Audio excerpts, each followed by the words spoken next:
Hello दोस्तों, welcome back my YouTube channel. आज मैं आप लोगों के लिए सराउंडिंग द हेवन के लेटेस्ट एपिसोड को एक्सप्लेन करने वाला हूं, जो कि बहुत ही ज़्यादा अमेजिंग होने वाला है। चलिए आप लोगों का बिना टाइम जाए किए चलते हैं एपिसोड की तरफ। जैसा कि लास्ट पार्ट में हम लोगों ने देखा था, इरफान एक सिटी में आ गया था और वो अंकल जियान के रेस्टोरेंट में जाकर वहाँ पर खाना खाता है, जिसकी वजह से वो खुश होकर अंकल जियान को यहाँ पर एक एलेक्सर दे देता है। इसके बाद अंकल जियान के रेस्टोरेंट के ऊपर कुछ बंदे हमला करते हैं, जिससे यहाँ पर इरफान अंकल जियान को और उसकी पोती को बचा लेता है और इस रेस्टोरेंट में जितने भी लोग आए थे वो सभी लोग डरकर यहाँ से भाग जाते हैं। इसके बाद हम लोगों को यहाँ पर एक यंग मास्टर को दिखाया जाता है, जिसके ये सभी आदमी होते हैं, जिसे यहाँ पर इरफान ने पीटा होता है। यहाँ पर ये सभी लोग अपने यंग मास्टर को इरफान के बारे में बोल रहे होते हैं। इन लोगों की बातों को यहाँ पर इरफान भी सुन लेता है, जिसकी वजह से इरफान यहाँ पर इस मोटे आदमी को बहुत ही ज्यादा धोता है और वो वापस से रेस्टोरेंट में आ जाता है। इसके पीछे पीछे यहाँ पर इन लोगों का यंग मास्टर भी आ जाता है। और अब आगे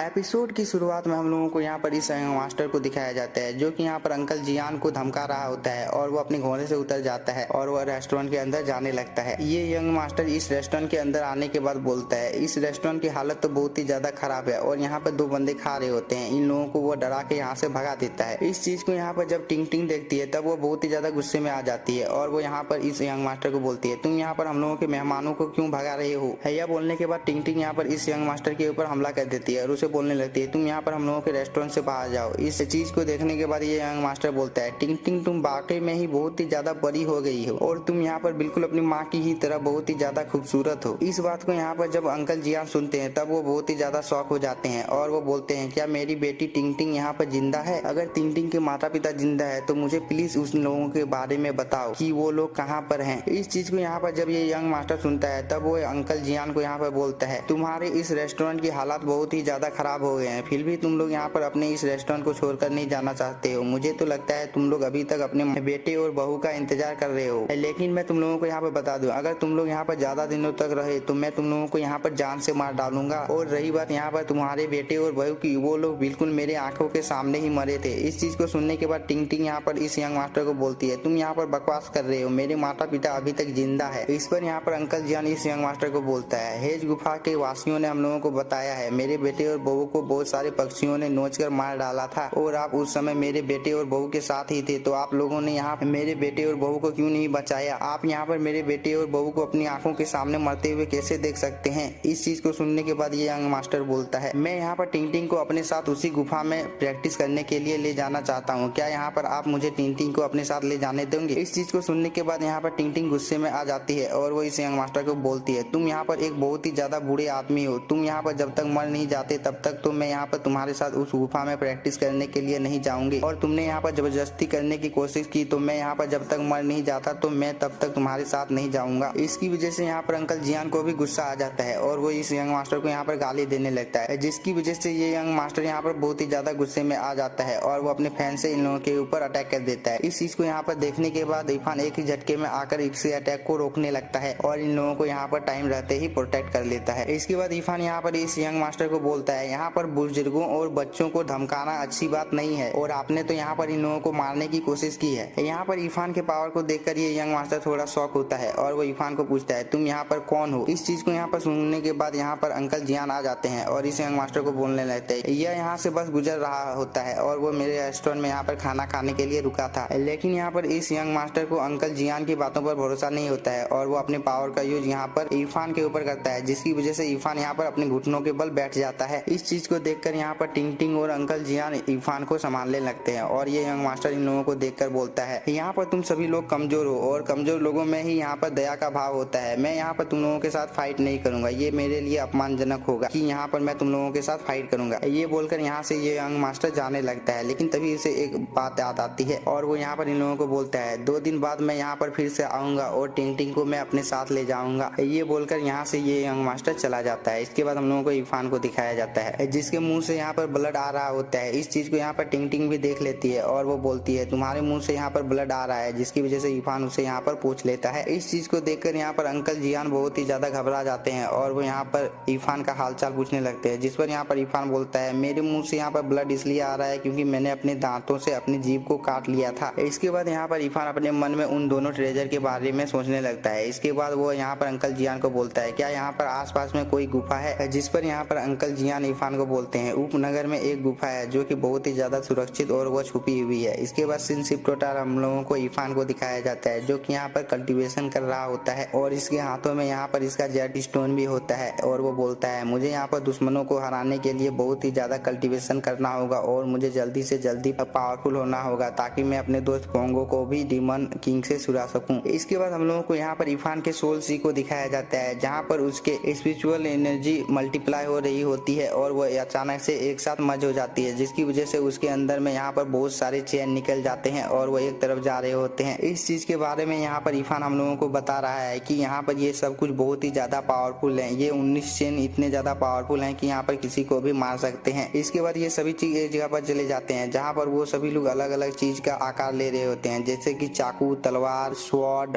भाला, इतने सारे चीजों का रूप ले रहे होते हैं। इसके बाद यह चीज यहाँ पर एक स्टोन का आकार ले लेता है और वो यहाँ पर लगातार नीचे जा रहा होता है जहाँ पर वो ग्रीन कलर का जेड स्टोन होता है उससे जाकर वो टकरा जाता है और यहाँ पर इरफान बोलता है मुझे पता है यहाँ पर मुझे क्या करना है। इसके बाद यह स्टोन दोबारा से ऊपर जाने लगता है और इसकी पावर यहाँ पर बहुत ही ज्यादा होती है जो कि आप लोग स्क्रीन में देखकर समझ ही सकते हैं क्योंकि इसके चारों तरफ बहुत ही ज्यादा एनर्जी वेव निकल रहे होते हैं और ये स्टोन यहाँ पर 3 भागों में बांटा हुआ होता है जिसके बारे में हम लोगों को इरफान यहाँ पर बता रहा होता है। इसके बाद यह स्टोन लगातार नीचे जाने लगता है जिसकी वजह से इरफान को यहाँ पर थोड़ी सी तकलीफ हो रही होती है। इसके बाद यह स्टोन नीचे जाकर एक चीज से लगता है जिसकी वजह से यहाँ पर बाहर में इरफान का कल्टीवेशन टूट जाता है और यहाँ पर ये स्टोन इरफान की बॉडी से बाहर निकल जाता है जिसकी स्पीड यहाँ पर बहुत ही ज्यादा होती है क्योंकि वो यहाँ पर बहुत सारे पैरों से टकराता है और वो एक गुफा के रास्ते से निकल जाता है। इस चीज को जब यहाँ पर इरफान देखता है तब वो भी यहाँ पर इस स्टोन का पीछा करने लगता है ताकि वह इस स्टोन को यहाँ पर हासिल कर सके। इसके बाद इरफान जब गुफा से बाहर आता है तब वो इस स्टोन को यहाँ पर चारों तरफ ढूंढने लगता है लेकिन यह स्टोन एक पेड़ में जाकर लगा हुआ होता है। जब इरफान की नजर इस स्टोन के ऊपर पड़ती है तब वो उसके पास चला जाता है और वो इस स्टोन को यहाँ पर निकाल लेता है जिसकी वजह से यहाँ पर वो पेड़ टूटकर नीचे गिर जाता है। इस चीज को देखने के बाद इरफान यहाँ पर बहुत ही ज्यादा शॉक हो जाता है क्योंकि यहाँ पर इस स्टोन के पास में जितने भी पेड़ होते हैं उन सभी पेड़ों को भी यह स्टोन एक ही झटके में गिरा देता है। इसके बाद हम लोगों को इरफान को दिखाया जाता है जो कि यहाँ पर इस सुनहरी किताब को देखकर बोल रहा होता है यह सच में बहुत ही ज्यादा पावरफुल है और इसे यहाँ पर एक हथियार के रूप में इस्तेमाल किया जा सकता है। इरफान यहाँ पर ये सब बोल ही रहा होता है तभी हम लोगों को सीन शिफ्ट होता है। हम लोगों को सिटी का सीन दिखाया जाता है जहाँ पर बहुत सारे लोग होते हैं जो कि यहाँ पर अपने अपने काम कर रहे होते हैं। तभी यहाँ पर ये यंग मास्टर आ जाता है जिसकी वजह से उसके गार्ड लोग यहाँ पर इन सभी लोगों को साइड करने लगते हैं और यहाँ पर ये यंग मास्टर ठाठ से आगे बढ़ रहा होता है और इन लोगों के बीच में हम लोगों को यहाँ पर इरफान को भी दिखाया जाता है जो कि यहाँ पर इस यंग मास्टर को देख रहा होता है और इसी के साथ में हम लोगों का ये एपिसोड हो जाता है खत्म। अगर वीडियो पसंद आई हो तो चैनल को सब्सक्राइब कीजिए और वीडियो को लाइक और इसका नेक्स्ट पार्ट भी कुछ ही देर में अपलोड कर दिया जाएगा। तब तक आप लोग थोड़ा सा वेट कीजिए। Thank you for watching.